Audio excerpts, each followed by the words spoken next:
हिंदू पंचांगानुसार भाद्रपद महिन्यातील शुक्ल पक्षातील अष्टमीच्या दिवशी दुर्वा अष्टमी साजरी केली जाते. दुर्वा अष्टमीला गणपतीला दुर्वा अर्पण करण्याची प्रथा आहे.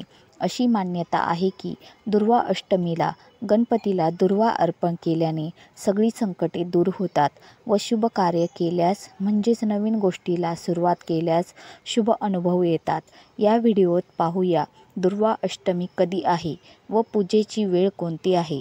चला आता सुरुवात करूया आपल्या व्हिडिओला सुरुवात करण्याआधी तुम्ही माझ्या चॅनलवर नवीन असाल तर माझ्या चॅनलला सबस्क्राईब करा, म्हणजे तुम्हाला प्रत्येक सणाची माहिती व तिथी तसेच वेळ कोणती आहे व प्रत्येक सणाची कथेची माहिती देण्यात येईल.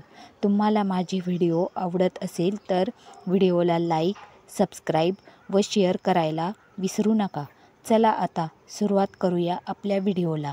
दुर्वा अष्टमीच्या दिवशी ब्रह्ममुहूर्तात उठून स्नान करून सूर्यदेवाची पूजा करून व्रताचा संकल्प करा व ज्यांनी गणपतीची 10 दिवसाची स्थापना केलेली नसेल त्यांनी चौरंगावर पिवळ्या रंगाचे कापड अंथरून देव्हाऱ्यातील गणपतीच्या मूर्तीची स्थापना करावी व गणपतीला हळदी, कुंकू व अक्षदा वाहून धूप दीप ओवाळावा व गणपतीला लाल फूल वाहून दुर्वा अर्पण करावी.